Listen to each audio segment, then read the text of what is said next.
I'd like to introduce tonight's main speaker, Howard P. from Arizona.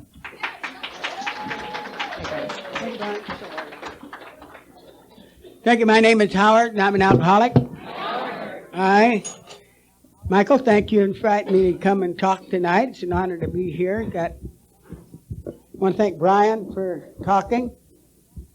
Appreciate that. Brian gave a better talk than I'm going to give, but I'm going to take longer. I'm going to make up of it in quality for quantity. Congratulations to the guys and gals that took the chips. That's very, celebrating these milestones is a big deal for me, and I hope it is for you. I have a good life. I feel good about my life, and I expect to feel good about speaking here tonight. There's a couple things I'd like to say for those of you that don't know me. First, for the newcomers, speakers are not authorities in Alcoholics Anonymous. The Big Book is our primary authority. We have only one primary authority, that is God, as He speaks to us through the group conscience. But the Big Book is approved as our basic textbook by the group conscience. So that's our authority, and speakers aren't. And in recognition of that, when I'm asked to speak, I make up stuff and say that it's in the Big Book in order to add credibility to my talk. I make up page numbers, and nobody ever checks. I get through, I hear people say, well, he's not much of a speaker, but damn, he sure knew that Big Book, didn't he? I also, even though that's the main clock up there, I will from time to time look at my watch. I do not look at my watch to see what time it is. I look at my watch to give those of you that are worried about it a sense of optimism that I care what time it is.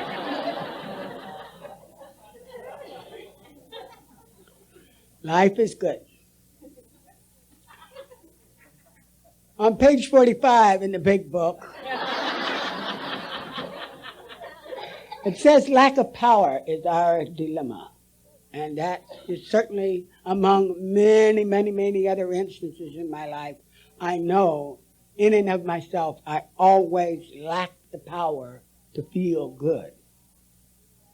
I felt bad. Well, the best I felt, I think, was just kind of a state of low-grade alert about what the hell's going to go bad. And then when it went bad, I went, off the chart with badness. But I can look back at my life now. I have a good life thanks to the program and the stuff right now, and I feel good about my life. And I feel good enough now about my life I can look back and see my life was always good. But I lacked the power to feel the goodness, to see the goodness. Lack of power was certainly my dilemma. I was born in Alhambra, California. But I was raised in this little farm community about 45 miles southwest of Wichita, Kansas. Right there in what we called the Bible Belt. Now, we called it the Bible Belt because that's what we thought it was. But after I came to Alcoholics Anonymous, I called it the Bible Belt, and then I heard people from South Dakota saying they lived in the Bible Belt, and people in Arkansas, people all over the country, well, except in California. In California, hell, we know we ain't in the Bible Belt, but every place else, they claim they're in the Bible Belt. And so nobody knows where the Bible Belt is. But we know it buckles about 45 miles southwest of Wichita, Kansas, in the Methodist Church. And that's where I found out about that being the Bible Belt. That's where I learned that I was separate from God. I was told that God was up in heaven, and I knew I wasn't in heaven, so I knew I was separate from God. And I felt separate from everything. I felt like I was by myself. And I was told when I was a little kid that we were responsible for making our own lives work. We had to do it, And I wasn't optimistic about being able to do it. I was also told that if I would do what God wanted me to do, And then if I got my life into trouble, I could beseech God in prayer to help me. And if I had been good, God would help me. But if I wasn't, I was shit out of luck. That was the way they said it in the Methodist church. Maybe they said SOL, but we knew what that was. Under any circumstances, I didn't have any optimism. I couldn't make that work. I remember the first time that I prayed and knew who I was praying to and what I was praying for, and I was about 4 years old. And we all prayed in the Methodist church for it not to rain because they were going to start wheat harvest that next day. So we didn't want it to rain till after wheat harvest, and I'm telling you, it rained that day. It hailed that day. The wind blew that day. It destroyed all the wheat in Sumner County, Kansas. And while nobody pointed their finger at me, I knew whose fault it was. I knew who wasn't doing what you have to do to have God answer your prayers, and I kind of believed everybody else was doing it. So I knew I was responsible for wiping out the wheat crop. Now, if you're 4 or 5 years old and you've assumed the entire responsibility for wiping out the wheat crop, you have an ego problem. And I had the ego problem. I still have the ego problem, but I really had the ego problem then. I assumed responsibility for stuff like the wheat crop. I didn't feel good about wiping out the wheat crop. I didn't feel good about my relationship with God. I lacked the power to feel good. I was raised by a German family. The whole family were German. My mom's maiden name was Stumeller. My dad was Poland. They were not happy-go-lucky Bavarian beer garden Germans. They were Prussian Germans. They were stern, disciplinarian, rigid. And you did what you was told or you'd get a whipping. I had another theory. They'd whip you anyway on the theory that you should have, by God, known better. Or they'd whip you on another theory. By God, you'll know better the next time. I had another theory. Don't cry when you get whipped. Well, I never got the hang of that. You whip me, I'm going to cry. And then Dad get mad, and I got beaten several times. I mean, just really beaten. And that didn't make me an alcoholic, but I want to tell you, I never got where I liked being beaten. I understand that some people do. But I'm not one of those. I don't even understand those people. I didn't feel good about the kind of kid I was. I didn't feel good about being whipped. I didn't feel good about the kind of student I was. I was a good student, but I wasn't as good as I could have been.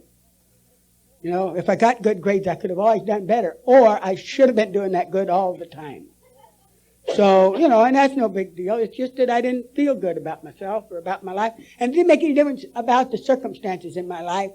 My feeling good thing was broke, I think. I also make up stuff about the grapevine. In the October 1967 Grapevine, there's an article called The Pharmacological Approach to Alcoholism, and in that article, there's a doctor wrote it, and he describes kind of a mechanism in the central nervous system which responds to the perception of a threat by releasing adrenaline and steroids and other chemicals out in your body for additional strength. And he proposes that the alcoholic has a biochemical defect in his system so that he feels a state of low-grade alert even when there's not a threat to perceive. He feels like there is, so then he looks for it. And if you look for it, let me tell you, you'll find it. And then, there's Murphy's Law. Nothing is as easy as it looks. If something can go wrong, it will go wrong. And at the worst, man, when I heard that, I remember saying, tell me that again. Man, that's the truth. That is a fundamental feature of my life. After I came to AA, it dawned on me. Murphy's Law works if you work it. And I had worked Murphy's Law even before I heard about it. When I was 12 years old, I drank whiskey for the first time. I drank about half a pint of whiskey. And it did for me what it did for nearly every alcoholic that I've talked about. It made me feel good. And I'm telling you, I had never felt good before. Now, many of you don't know this, maybe, but other people feel good without drinking. I feel good now from time to time, and lots of times without drinking. I never felt that before. And I later found out that is a spiritual experience. That feeling, good feeling. And how I found it out was from the big book on page 569. They describe a spiritual experience. And the language they use in describing the experience is a change in consciousness followed at once by a vast change in feeling and outlook. Is that a half a pint of whiskey? You bet. A change in consciousness followed at once by a vast change in feeling and outlook. And for me, I have further verification of this being a spiritual experience from that same page where it says, this experience is frequently accompanied by a sudden spectacular upheaval. Mine always were. Always I would drink. I'd have that wonderful change of consciousness, and then a little bit would have an upheaval. And I drank that way. I drank not to throw up, but I drank to have fun, be somebody special, have a good time. I never could do that, without the drinking. I never liked to throw up. When I was in the Navy, I asked some of the guys I ran with who didn't throw up, or if they did, I didn't see them. And I said, how do you not throw up? Oh, they had answers. One guy said, well, the problem is, he said, now, I don't throw up, but if I did, the answer to not throwing up is eat 1/4 pound of butter before you go on liberty, and that'll coat your stomach. All right, but I believed it, and I tried it. And I threw up butter like you wouldn't believe. Then I asked somebody else. Now the guy said, forget the butter. Put bitters in your booze. If you put bitters in it, you only get the hiccups, this guy said. Man, I put bitters in it. I threw up bitters just the way I threw up butter. Now, I was in Alcoholics Anonymous for a little while. And I heard Norm Alpy talk. And Norm Alpy talked about throwing up 7 high. And it dawned on me, hell, I haven't thrown up since I stopped drinking whiskey.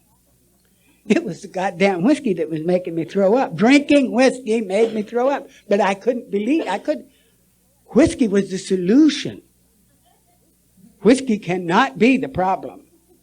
Otherwise, a guy as smart as we think we are would stop.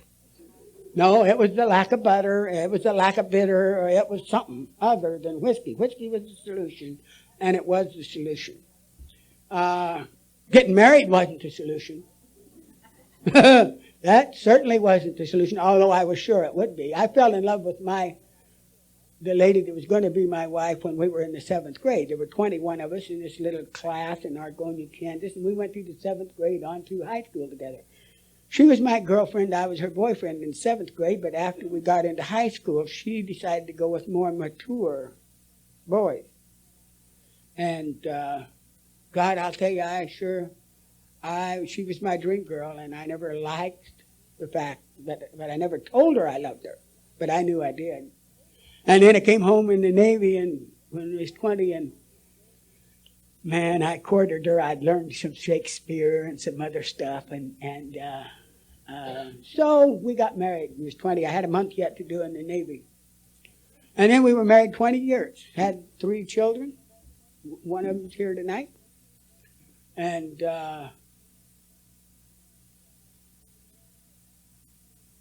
we were married about 20 years when I came to Alcoholics Anonymous. And I'm telling you, she needed Al-Anon when we were in the 7th grade.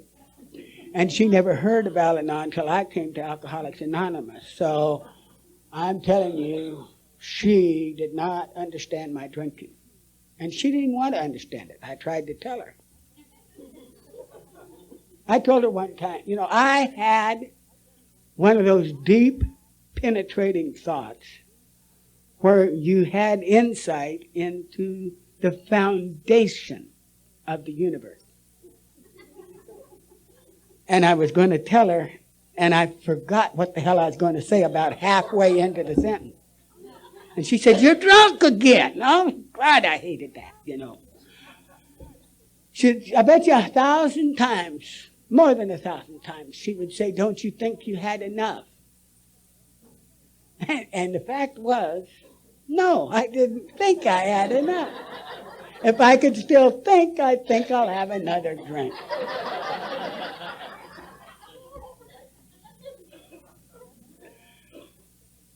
I got a job in the 60s, actually 1959, as an entry-level engineer. And I was a process analyst, and I was good at analysis, and I knew the processes that I was responsible for. So I was a good process analyst. But one of the things they require in that work assignment was to write reports, and I did not know what the hell they wanted in the report for some reason. And if I didn't know then, I was just shut down. I couldn't do it. And then I was immobilized, and it would get worse. And my boss criticized me for my report writing. And I didn't like that. I had to have this one report done on Friday, and it was Wednesday, quitting time, and I hadn't even started the report. And I took it home to work on it at home. And I never drank during the week back then. I drank on weekends. I was the captain of the patio party to make sure we had enough beer and stuff there, but I didn't drink during the weekends, during the week.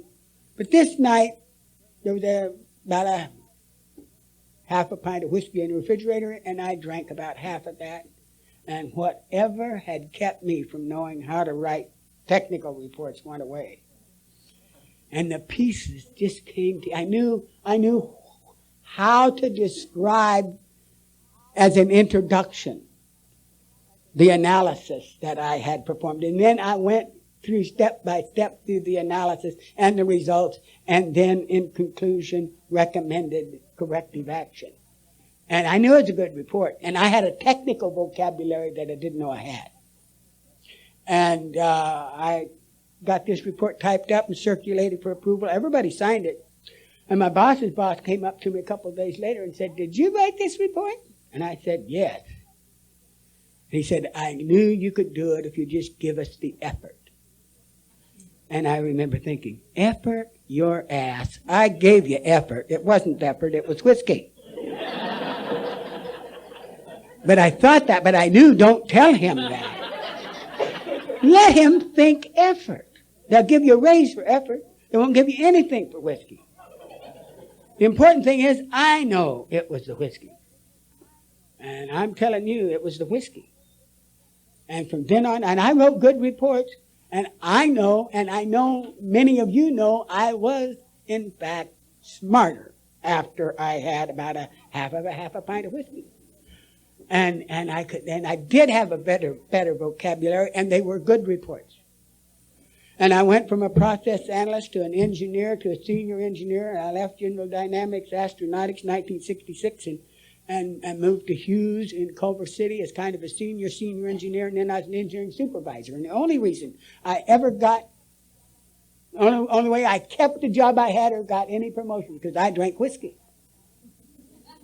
And I had discovered you don't have to wait till Wednesday night to drink whiskey. Hell, you can start any day at lunch. Then I found out you can start any time of any day. It's 4 o'clock in the afternoon someplace. And it worked up until about, well, there was a lot of trouble with it too. There was some trouble. Not with the drinking, but just there's a lot of trouble. Good thing I drank or I couldn't have stood it. But I'm having trouble with my wife. Now I'm having trouble with my boss. I can't explain to him that I have to drink whiskey in order to write reports. We know that I can't do that. And I got drunk one day at lunch, and he talked to me about it. The next night, he told me about a guy that worked for him who came back from lunch drunk, and he said, I demoted him, and I'll never get another promotion. So I got the message. I hadn't just fallen off the turnip truck. I mean, I got the message. The next time I got drunk at lunch, I didn't come back.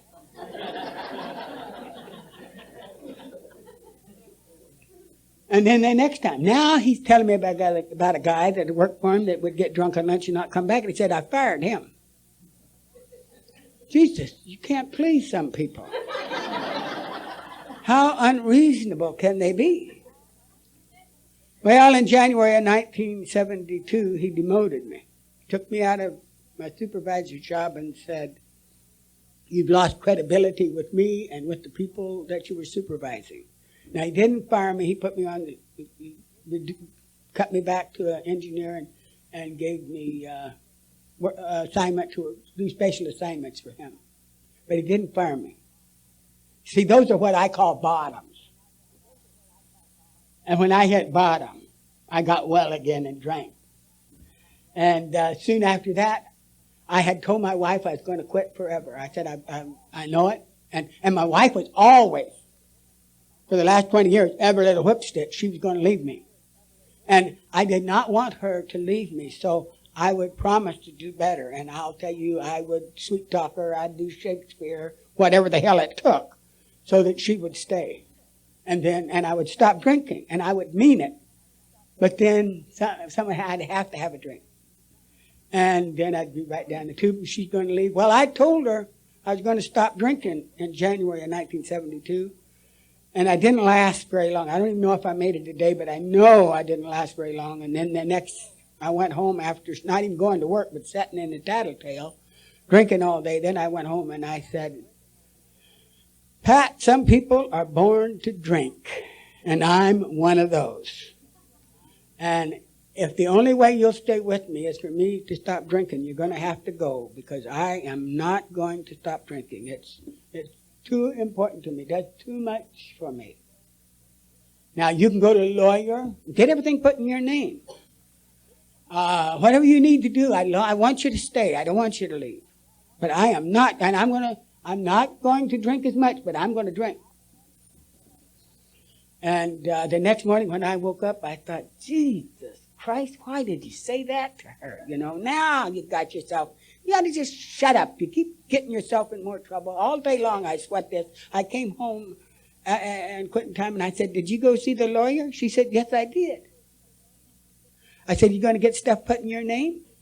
She said, the lawyer says we don't have any stuff. Except a mortgage. And we're going to leave that in your name.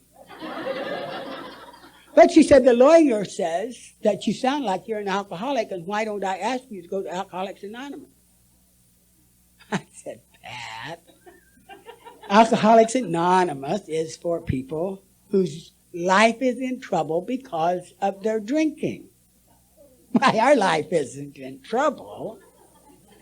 If we get in trouble, I'll stop drinking, but we're not in any trouble. Not too long after that, after a weekend's drinking, a lot of drinking, my right leg didn't work it would work, but not every time, and I didn't know when it wasn't going to work. And when it didn't work, it would just double up, you know, and I'd do, I suppose, what a ballet dancer would call a pirouette. Kind of face first into the wall. And I was seeing double. When I woke up, I was still seeing double. And a little while later, I'd seeing double. I could not focus my eyes together, so there's just one of anything. And 3 days of that was going on. And then my son, my oldest son, took me to the doctor. Pat, of course. I don't know if any of you guys have ever been to an Al-Anon meeting, but I've heard my wife speak at an Al-Anon meeting. And when she gets to this one place, she says, and all at once I realized that the only solution for my kids and I was going to be that Howard had to die. Everybody applauds. I mean, there's identification here. That seems to be a characteristic of people who belong in Al-Anon.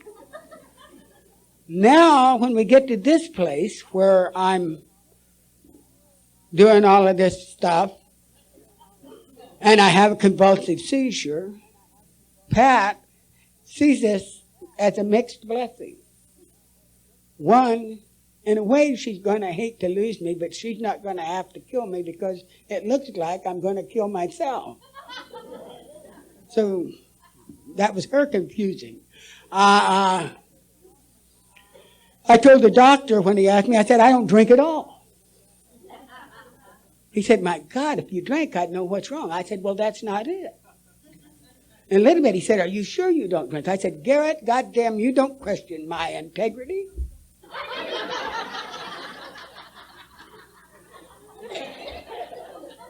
I went back after I was in the program a while to make amends. He showed up on my amends list. I said, I used to really drink a lot. I was really drinking a lot when I came to see you that time. And then he showed me what he had written in my record. He said, this man is acutely intoxicated with probable alcoholic neuropathy. And so I had him fooled.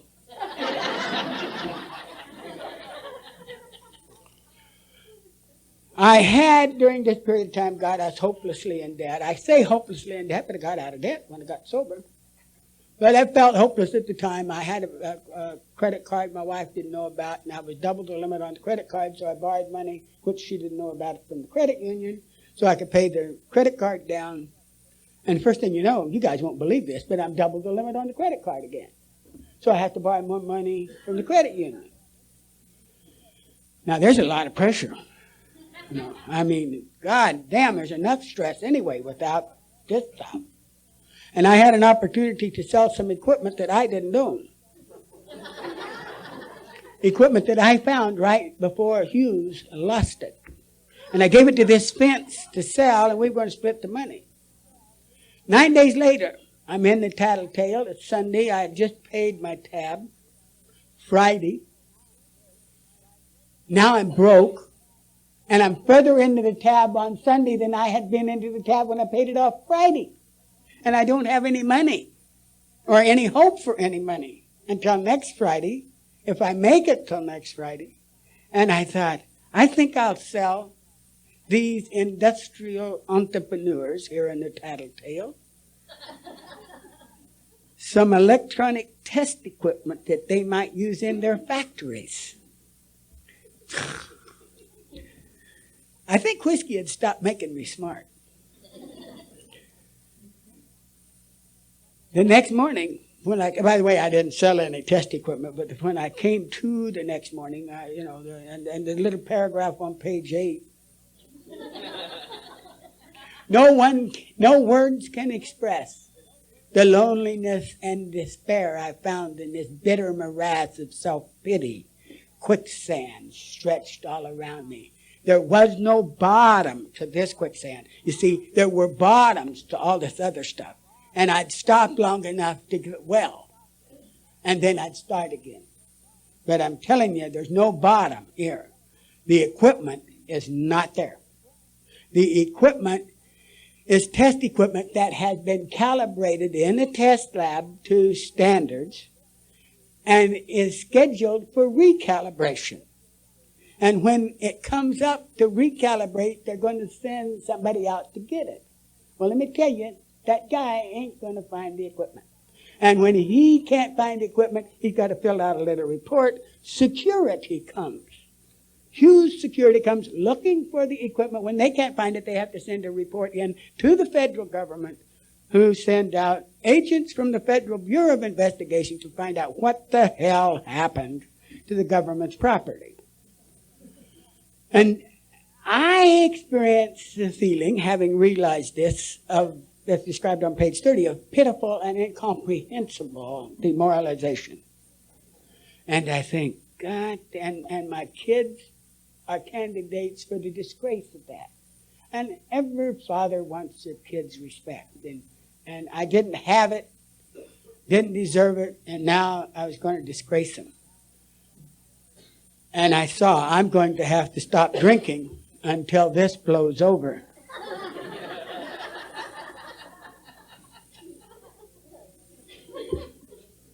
Then I remembered what Pat said about AA. And I thought if I call AA, that'll get me off the hook with her. This will be a good place to hide out. I will stop drinking, or I'll cut down to beat hell until this blows over. And so I started to go to work. I stopped by the Quick Stop liquor store, got a half a pint of whiskey, and I drank it. Then I went to work, and I called the guy that I knew was the president of Alcoholics Anonymous worldwide, a guy named Kenny Sixbury. He used to drink in the Tattletale.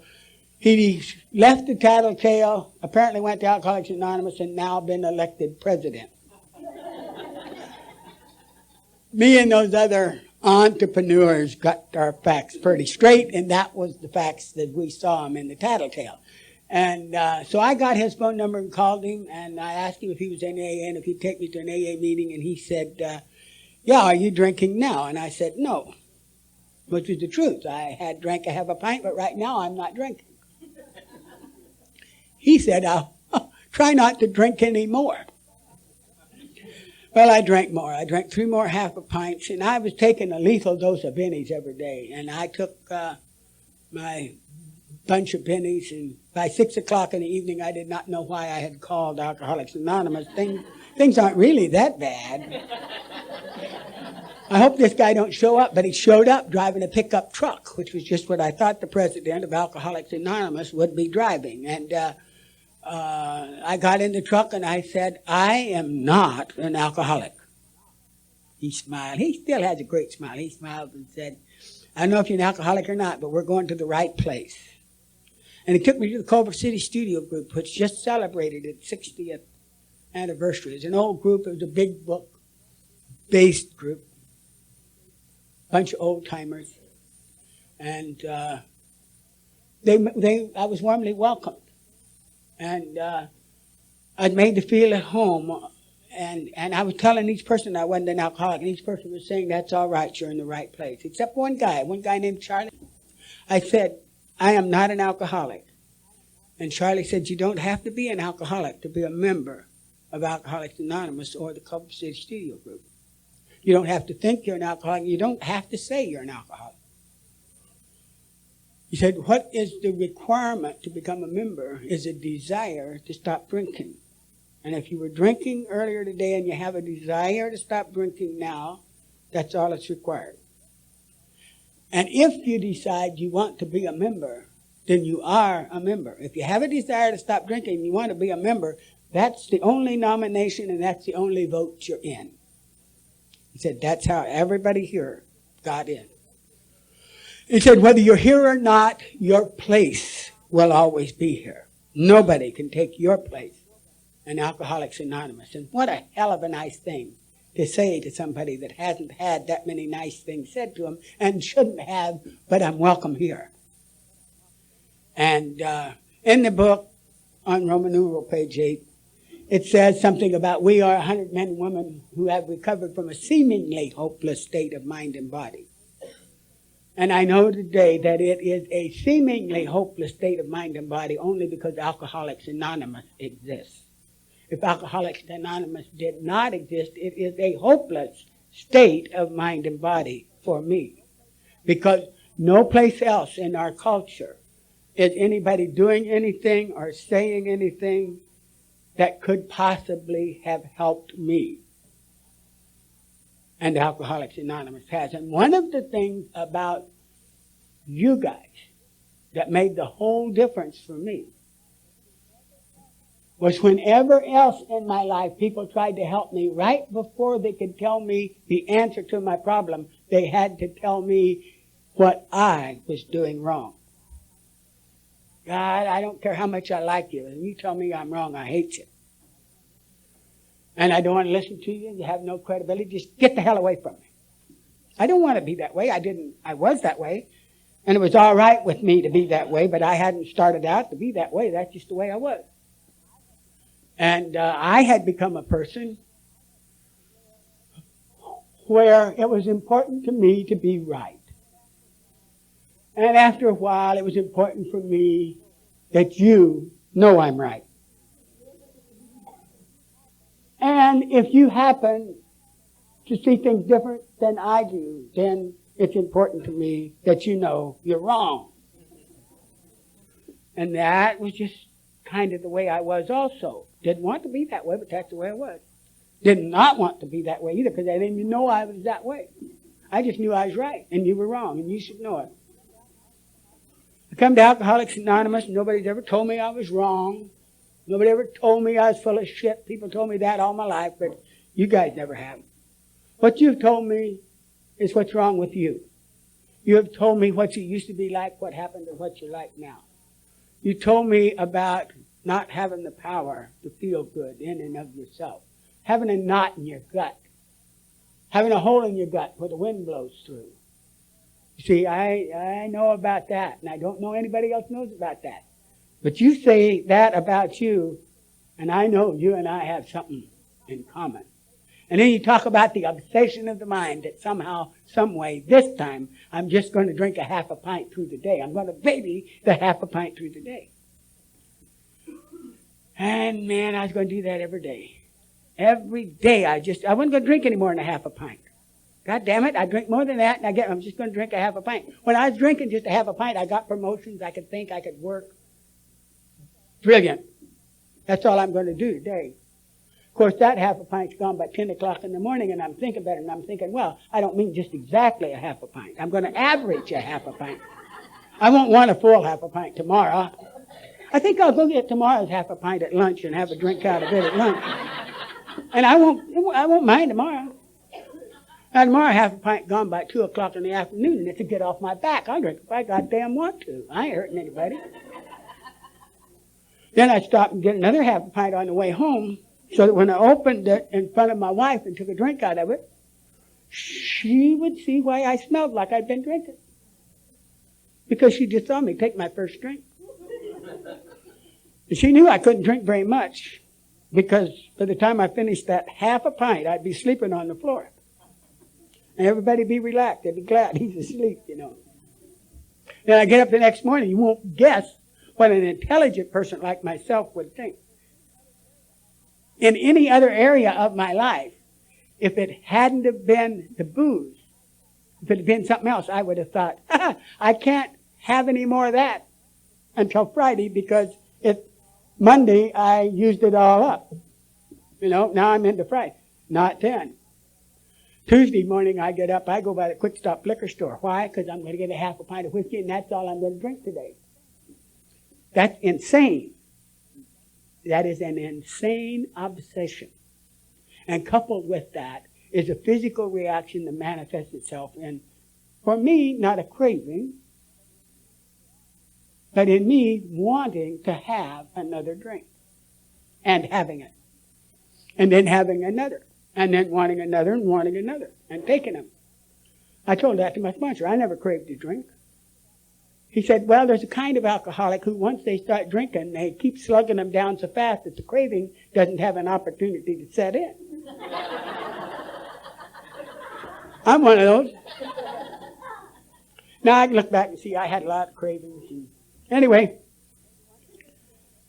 it was a wonderful experience for me, and I was warmly welcomed. And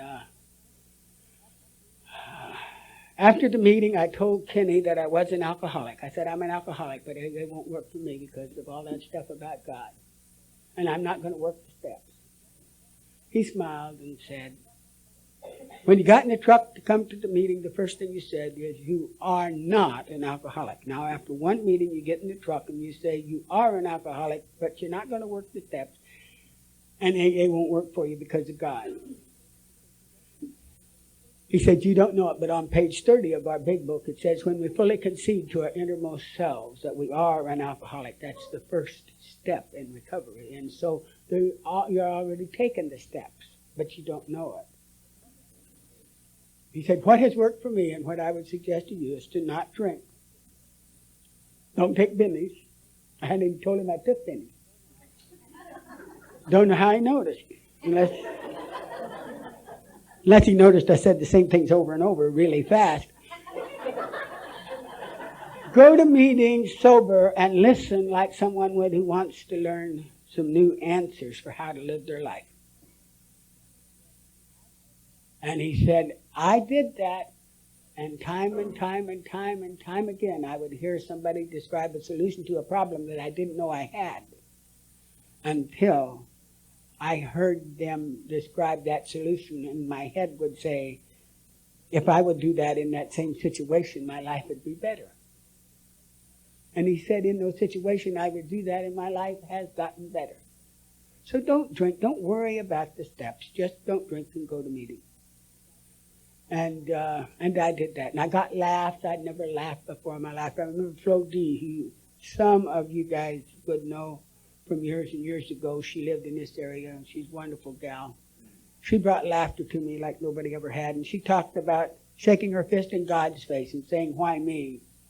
She said a booming voice came to me and said, because, Flo, there's something about you that pisses me off. Now, I knew she hadn't heard that. But I loved her. I loved her for saying it. I heard Tommy say, if you make one mistake and brood about having made that mistake, you've made two mistakes. And the brooding is probably the worst consequence of the first mistake. I knew that I'd made my mistakes like that too at the time all my life. I heard Ski from San Diego say he was 36 years and learning that all the people that he hated didn't feel it. A guy named Archie, who you'd recognize if you saw Archie passed away. He was an actor. I loved Archie. Archie said one night when he was speaking, I'm so busy today wanting what I was getting that I didn't have time to worry about getting what I wanted. And in AA, we learn to live in the now, right now. And whatever's happening right now, love that. Because that's what's going to happen anyway. And not liking it makes the situation worse. I thought, let's jab Archie in the eye with a sharp stick. Let's put his theory to test. Because that's the way I am, and that's the way I think. I know it all, and I'm right. But I go outside, and it's raining, and I've hated the rain since I wiped out the wheat crop, for Christ's sake.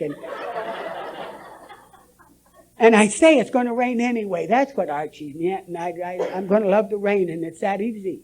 I'm telling you, it's that easy. There's nothing complicated about it. I just love the rain because I decided I was going to love the rain.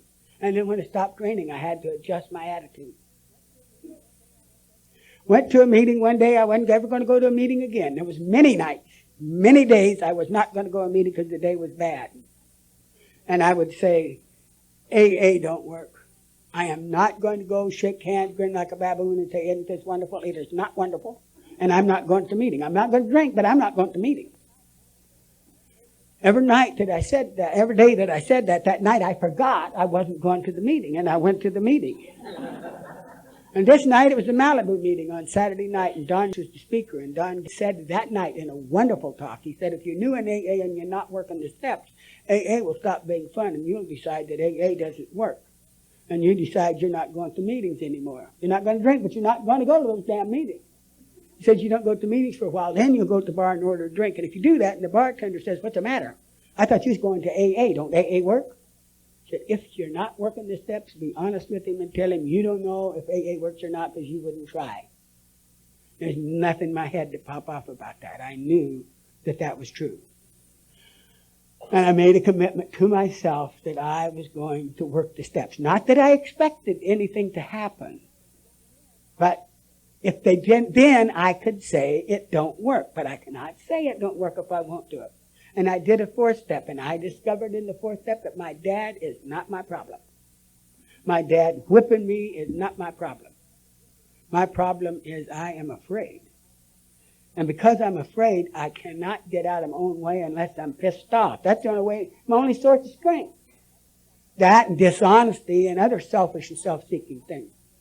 That's the problem. I don't know what the hell I'm going to do about it, but I do a fifth step and a sixth step and a seventh step. In the eighth and ninth step, my sponsor tracked down the equipment that I'd stolen and sold, and my wife and I went to the bank and borrowed the money and bought the damned equipment and took it back to Hughes. I started to tell my boss I was bringing it back. He said, just go home. I'll see you in the morning. When I come in the next morning, he called me into his office. He said, I had that equipment recalibrated. It's in perfect working order. I don't know where it's been, but I know it wasn't stolen. If it was stolen, I wouldn't have it, and I have it. Isn't that right, Howard? I said, that's right, Tom. He said, I read the procedures last night, company procedures on this, and it says we have to fire anybody that steals from us. And I couldn't find any provisions for bringing this shit back. So if I was you, I'd never say anything to anybody about this. I said, I won't. And I haven't. I'm quitting. My time's passed up. I'm quitting, but I'm going to quit with this. For the newcomer. Now, the other guys here that have some time have had this experience, so they know. They'll vouch for me. When I woke up now, any time from when I took the equipment until after I took it back, I would have told you as honestly as I can, I do not care that I stole the equipment. I just don't want to get caught. I do not want the consequences, and that's the reason I don't want to take it back. I mean, this is insane to take it back. But the next morning after I took it back, I woke up and the weight of the world was off my back when I had no idea the weight was there. And I felt good. And I hadn't drank. And I hadn't used. And I had goosebumps. And I don't know how long the goodness lasted, but it embedded itself in my mind. So lots of times when I'm telling you about it, I feel it again. Lots of times when I think about it, I feel it again. And I keep doing this thing, and these good things happen. And I feel it. And I remember it. So that this morning when I woke up, I knew I was going to have a good day. And I have had a good day. I could have never had a good day except for Alcoholics Anonymous.